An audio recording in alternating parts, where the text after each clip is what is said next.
SAP के इस session में आज हम बात करेंगे एक इम्पॉर्टेंट टॉपिक का जिसका नाम है मटेरियल लेजर टाइप। जी हाँ दोस्तों, मटेरियल लेजर टाइप एक इम्पॉर्टेंट टॉपिक होता है और एसएपी एमएम में इसकी कॉन्फ़िगरेशन करना हमारे लिए बहुत ज़्यादा इंपॉर्टेंट है।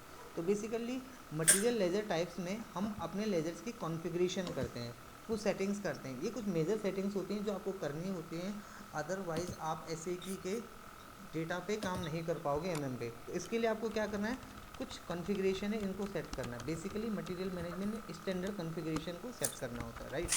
अब हम इसको कैसे सेट करेंगे, एक बार प्लीज़ आप म्यूट कर दो, बहुत डिस्टर्बेंस आ रही है ना फिर रिकॉर्डिंग में। अब हम इसको कैसे काम करेंगे, इसके लिए हमें सबसे पहले जैसे मैंने यहाँ पे डिफाइन कर रखा कि कंट्रोलिंग पे जाना है, प्रोडक्ट कॉस्ट कंट्रोलिंग पे जाना है, तो ऐसे ही आपको एसएपी के अंदर ये स्टेप्स फॉलो करने हैं।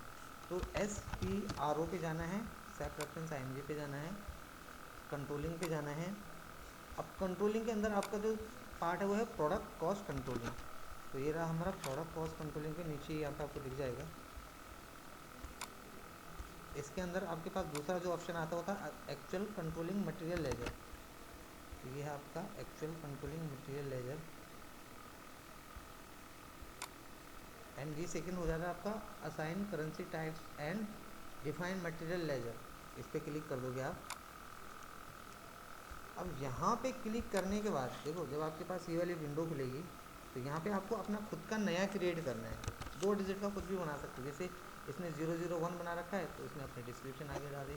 इसने 300 डाल रखा है तो इसने ML डाल दिया। ML मतलब मटीरियल लेजर। तो आप भी डाल सकते हो। तो यहाँ पे मैंने न्यू एंट्री पे क्लिक करा, यहाँ पे मैंने क्रिएट कर दिया। सपोज मैंने क्रिएट कर दिया इसके नाम से NOVO नोवो के नाम से, और यहाँ पे NOVO नोवो यहाँ पे मैंने डिफाइन कर दिया। फिर मैं कुछ और डिफाइन कर देता हूँ। आई थिंक चलो नोवो ही डाल देता हूँ, नोवो ML मटेरियल लेजर, और इसको यहाँ से सेव कर देता हूँ। तो मैंने एसएपी के अंदर अपना एक मटेरियल लेजर टाइप कर लिया। बस ये स्टैंडर्ड कॉन्फ़िगरेशन है, ये सेटिंग आपको करनी पड़ेगी, अदरवाइज हम आगे काम नहीं कर पाएंगे। उसके बाद आपको assign material ledger types to valuation area पे क्लिक करना है, यानी कि ये जो सेकंड ऑप्शन होता है assign material ledger types to valuation area, इस पर क्लिक करना है। जब आप इस पर क्लिक करोगे तो आपके पास यहाँ पे इस तरीके से विंडो खुलेगी। अपने न्यू एंट्री पे क्लिक करना है, और न्यू एंट्री पे क्लिक करने के बाद आपने अपना वैल्यूएशन एरिया क्रिएट करना है। तो आपने न्यू एंट्री पे क्लिक करना, अपना वैल्यूएशन एरिया बनाओ। मैंने NOVO के नाम से क्रिएट कर लिया, और मटेरियल लेजर में NOVO डाल दिया इस तरीके से देगा, और इसके बाद इसको सेव कर दिया। तो यहाँ पे मैंने अपने वैल्यूएशन एरिया के साथ अपने मटेरियल टाइप को क्रिएट कर लिया है एसएपी के अंदर। इसके बाद हमारा तीसरा जो ऑप्शन आता है उसको बोलते हैं activate material ledger for valuation area. अब आपको एक्टिवेट करना पड़ता है। तो एक्टिवेट करने का जो प्रोसेस है वो कुछ इस तरीके से मैं दिखा देता हूँ आपको। एसएपी में आ जाते हैं, ये होता है activate ledger for valuation area. तीनों टॉपिक हमने कर रहे हैं अभी, पहला कर लिया, दूसरा कर लिया, तीसरे पे आ रहे हैं। यहाँ पे क्लिक करेंगे, मटेरियल एक्टिवेट मटेरियल लेजर पे डबल क्लिक करेंगे। अभी देखोगे आप यहाँ पे तो ये स्टेटस इसका क्या दिखा रहा है, अभी ये नॉट असाइन है, ये असाइन है, देखो ये अलाउड है अभी। तो आपने अपना यहाँ पे पोजीशन पे जाना है, वैल्यूएशन एरिया हो गया NOVO, ये हमारा नोवो हो गया, और यहाँ पे जो हमारा डिटेल्स आ जाएगी सबने देखो 2 डिफाइन करें।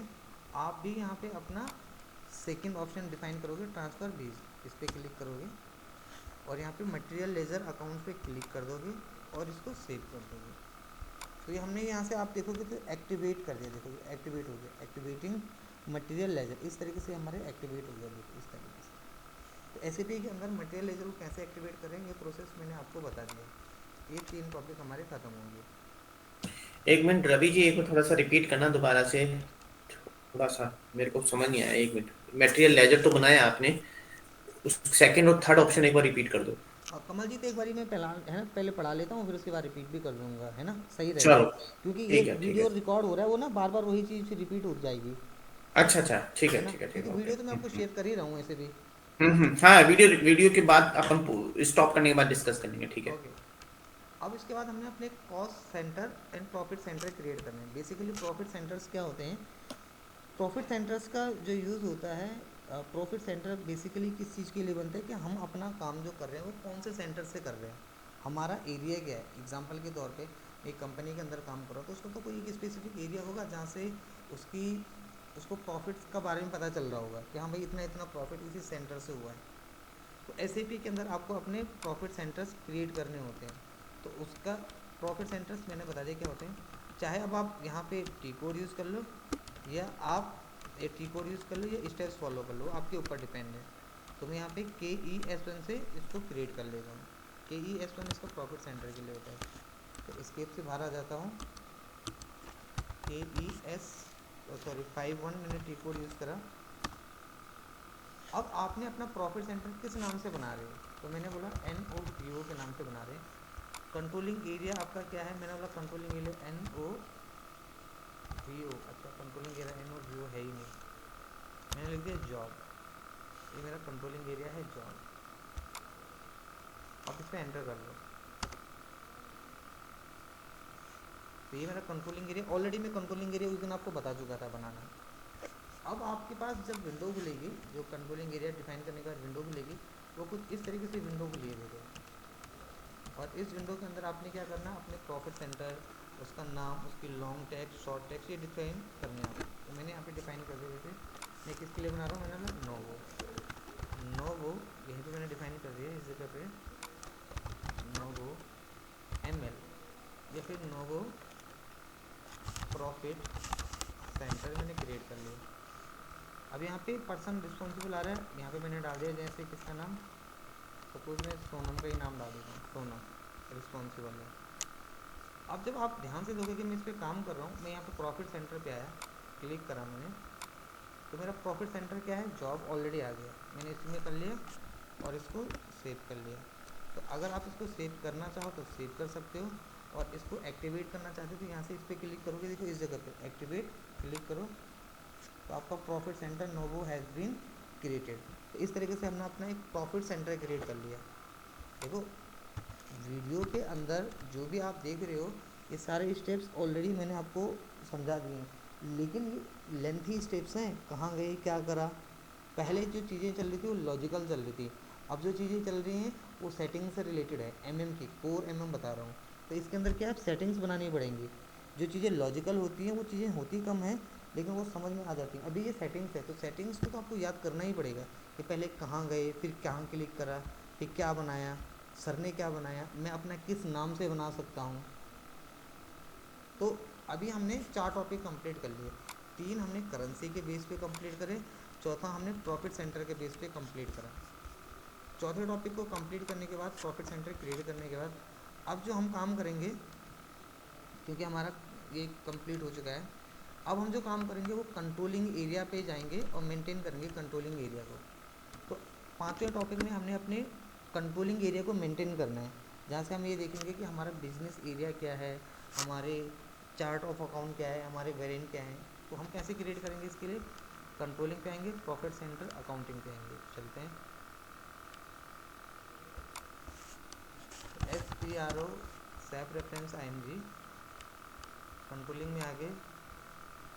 कंट्रोलिंग के अंदर आपके पास जो लिखा हुआ है, लिखा है profit centre accounting, basic accounting.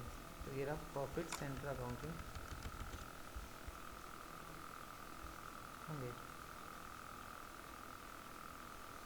ये रहा बेसिक अकाउंटिंग, ये रहा कंट्रोलिंग एरिया और सेटअप कंट्रोलिंग एरिया। तो दोनों ऑप्शन आपके पास अवेलेबल है।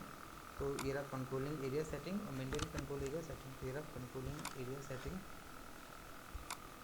ये रहा मेंटेन कंट्रोलिंग एरिया सेटिंग। अब जब आपके पास ये विंडो खुलेगी, तो इस विंडो में मैंने तो अपना ऑलरेडी बना रखा है, देखो किस नाम से बना रखा है, जॉब के नाम से। तो जब आप बनाओगे तो अपना जो स्टैंडर्ड हिरार्की है कुछ और डाल देना है यहाँ पे, जिस नाम से आप बनाना चाहते हो। सपोज अमित के नाम से तो अमित, सोनम के नाम से तो सोनम, कमलजीत के नाम से तो कमलजीत यहाँ पे डाल सकते हो। कोई भी स्टैंडर्ड हिरार्की बना सकते हो। यहाँ पे करेंसी में 3 ऑप्शंस होते हैं बेसिकली। तो आपने यहाँ पे जो करेंसी लेना है वो लेना है कौन सा, लोकल, ये कंट्रोलिंग एरिया करेंसी। ग्रुप और प्रॉफिट सेंटर करेंसी का भी आपको ज़रूरत नहीं है। तो हमें कंट्रोलिंग एरिया करेंसी लेना है, ये स्टैंडर्ड कॉन्फ़िगरेशन है जो आपको करनी ही करनी है। उसके बाद यहाँ पे ईयर होगा, तो ईयर में 2022, और इसको एक्टिवेट इंडिकेटर पे क्लिक कर दोगे और देन यहाँ से सेव कर दोगे, क्योंकि मेरा ऑलरेडी क्रिएटेड है तो डेटा ऑलरेडी सेव दिखाएगा। बट आप जब बनाओगे अपनी स्टैंडर्ड हिरार्की तो आपको यहाँ पे अपना स्टैंडर्ड हिरार्की नाम डालना पड़ेगा, उसकी करेंसी टाइप डालना पड़ेगा। मेरा ऑलरेडी यहाँ पे आईएनआर में है तो आपको अपनी आईएनआर भी सिलेक्ट करनी पड़ेगी, क्योंकि मेरा आईएनआर में इंडियन रुपीज़ मैंने डिफाइन कर रखा है। तो इस तरीके से मेरा ऑलरेडी यहाँ पे क्रिएटेड है, बट आपको अपना ये बनाना पड़ेगा पूरा स्टैंडर्ड हिरार्की 20 डालना पड़ेगा, ये सेम टू सेम जनरेट करना पड़ेगा। बेसिकली मेंटेन कंट्रोलिंग एरिया का मतलब होता है कि हम अपने स्टैंडर्ड हिरार्की नंबर्स क्या डिफाइन कर रहे हैं, तो इसमें आप अपना कंट्रोलिंग एरिया इसके लिए बना रहे हैं, इसके लिए बना रहे हैं। ये मेरा कंपनी का कोड हो गया, ये कंपनी के कोड को मैंने स्टैंडर्ड हिरार्की के साथ डिफाइन कर रहा है। ये करेंसी हो गया मेरा, और यहाँ पे एक्टिवेट इंडिकेटर और देन सेव। ये मेरा पांचों टॉपिक जो हमने अभी जस्ट समझा है। ये देखो मैंने यहाँ पे डिफाइन भी कर रखा है वैसे, तो आपने अपने किस तरीके से करना है। उसके बाद जब ये हमारा हो जाएगा, अब हमने अपनी क्या करना है, हमने अपनी कॉस्ट सेंटर और कॉस्ट कैटेगरीज बनानी है। अब कॉस्ट सेंटर और कॉस्ट कैटेगरी का छठा टॉपिक है हमारा आज का। कॉस्ट सेंटर कॉस्ट कैटेगरी क्या होती है, देखो मैंने यहाँ पे डिफाइन भी कर रखा है कि cost centre and cost category are use for details. आप डिटेल्स के लिए प्रोवाइड करते हो कि एक ब्रांच से, एक डिपार्टमेंट से हमने क्या एम्प्लॉय से क्या खरीदा है, जैसे ब्रांच के किस डिपार्टमेंट के किस एम्प्लॉय से क्या चीज़ खरीदी है। तो कॉस्ट सेंटर और कॉस्ट कैटेगरी का यूज़ क्या होता है, डिटेल्स प्रोवाइड करने के लिए। एग्जांपल के तौर पे मैंने क्वेश्चन लिखा है, परचेज गुड्स के हमने सामान खरीदा है ₹25,000, 25,000 का, फ्रॉम दिल्ली ब्रांच, दिल्ली के ब्रांच से खरीदा है, परचेज डिपार्टमेंट से, राहुल एम्प्लॉय से। तो डिपार्टमेंट आ गया, आप ब्रांच आ गया आपकी दिल्ली की, डिपार्टमेंट आ गया आपका परचेज का, और एम्प्लॉय आ गया आपका राहुल। यहाँ पे मैं एडमिन की जगह परचेज डाल देता हूँ। तो मेरी तीनों चीज़ें आ गई, तो ब्रांच, डिपार्टमेंट, एम्प्लॉय। तो किस ब्रांच के किस डिपार्टमेंट से क्या सामान खरीदा वो हम डिफाइन करेंगे कॉस्ट कैटेगरीज के अंदर। तो बेसिकली कैटेगरीज कौन है, ये कैटेगरी है, branch category, department category, employee category.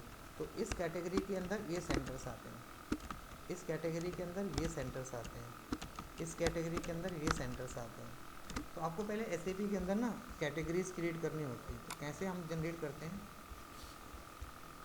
इसको क्रिएट करने के दो तरीके होते हैं, बट फिलहाल अभी मैं आपको धीरे से समझा देता हूँ। सेपरेटमेंट्स आएंगी, कंट्रोलिंग पे गए, कंट्रोलिंग के अंदर यहाँ पे कॉस्ट सेंटर अकाउंटिंग में आ जाएंगे। यहीं पे क्या था, प्रॉफिट सेंटर हो गया, तो कॉस्ट सेंटर, ये रहा कॉस्ट सेंटर अकाउंटिंग पे आ जाएंगे। यहाँ पे फिर मास्टर डेटा, कॉस्ट सेंटर, ये देखो ये रहा कैटेगरी। तो हम यहाँ से कॉस्ट कैटेगरीज बनाएंगे। तो कैटेगरीज कैसे बन सकती है, कैटेगरीज किसी भी नाम से बन सकती है। देखो मैंने तो अपनी बना रखी है, एम्प्लॉय, ब्रांच, और सपोज एम्प्लॉय, ब्रांच, डिपार्टमेंट, तीनों हो गए। आप कोई नहीं बना लो, सपोज आप जो बना रहे हो, आप बोल रहे हो मैं बना रहा हूँ सपोज फिनेंस के नाम से, कि हम जो काम करेंगे, हमारा जो काम है वो आईटी का काम है सपोज। तो एक काम करते हैं, मैं इसको कॉपी कर लेता हूँ, क्योंकि फिर इतनी सारी डिटेल्स आपको सेव करनी पड़ेंगी।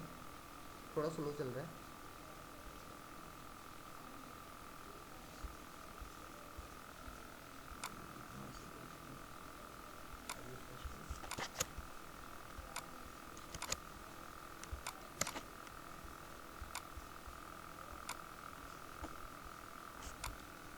देखो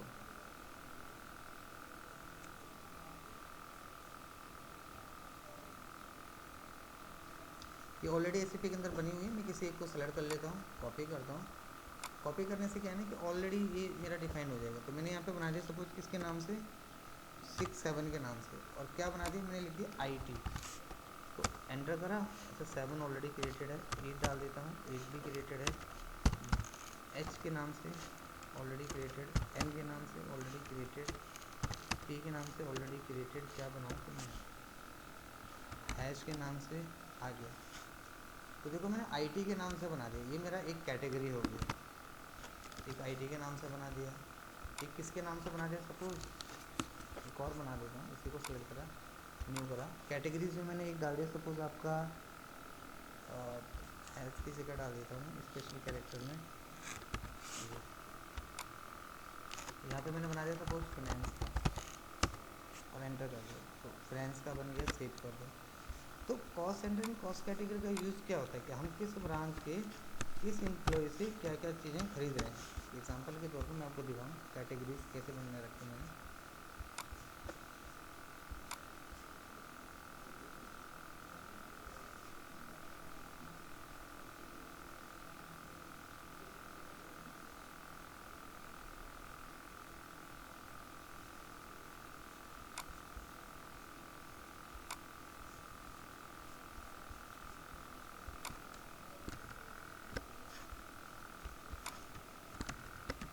कॉस्ट सेंटर के अंदर जैसे मैंने ये डाल रखा है, आप जो मैं येलो कर रखे हैं ये कैटेगरीज हैं, ध्यान से देखना, ये येलो कर रखे हैं ये कैटेगरीज है, और जो इसके नीचे सारे ब्लू कर रखे हैं इसके सेंटर्स हो गए। तो जैसे एडमिनिस्ट्रेशन कैटेगरी, तो इसके अंदर फैसिलिटी मैनेजमेंट और कैंटीन डाल दिया। फाइनेंस मैंने अभी बनाया तो उसके अंदर सेंट्रल फाइनेंस और जनरल फाइनेंस डाल देंगे। आईटी बनाया तो अभी आईटी बनाया मैंने, आईटी के अंदर डेवलपमेंट एंड फाइनेंस मेंटेनेंस डाल देंगे। सेल्स का बनाया इसके अंदर मार्केटिंग एंड एडवर्टीजमेंट। एचआर बनाया तो लीगल सर्विसेज के लिए और एचआर सर्विसेज के लिए। तो कैटेगरीज हेडिंग्स होती हैं और उसकी सब हेडिंग्स जो होती है उसके सेंटर्स होते हैं। तो एसएपी के अंदर हमने पहले कैटेगरीज बना दी और कैटेगरीज बना के सेव कर ली। ये हमारा 7वां टॉपिक हो गया। अभी यहाँ तक समझ में आया कि नहीं आया?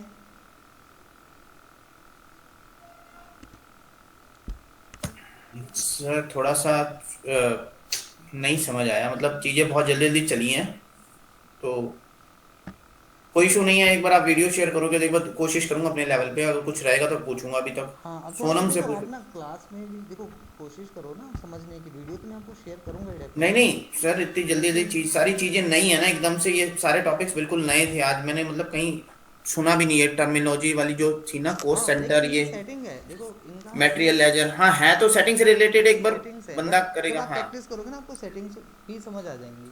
क्योंकि ये सारी टर्मिनोलॉजी बिल्कुल नई थी। आज जितना भी पढ़ाया ना आपने, material ledger, profit centre, cost centre, ये ग्रुप और ये जो आपने कैटेगरीज बनाई हैं, वर्डिंग तो समझ आ रही है, क्या कर क्या रहे हैं हम, ये तो समझ आ रहा है। हाँ, बट वो है थोड़ा प्रैक्टिस करोगे तभी समझ आएगा। देखो अभी मैं क्या ही कर हम्म। सकता हूँ इससे ज़्यादा। नहीं नहीं, मैं आप यही तो, बोल मैं ये सकता नहीं हूँ कह कि रहा। आप हाँ। ट्राई करो, बनाओ, बैठो, नहीं आएगा तो हम्म। हेल्प करेंगे। ठीक है टर्मिनोलॉजी ठीक है। डेफिनेटली अलग है, लेकिन सेटिंग है तो सेटिंग तो सीखना ही पड़ेगी ना। अच्छा, ये जो सेटिंग कर रहे हो आप, ये बाय डिफॉल्ट हमें हमेशा करना पड़ेगा क्या, अगर कुछ भी देखो अगर सेटअप आप करना है? नया इम्प्लीमेंटेशन करते हो कहीं पे तो ऑब्वियस करना पड़ेगा।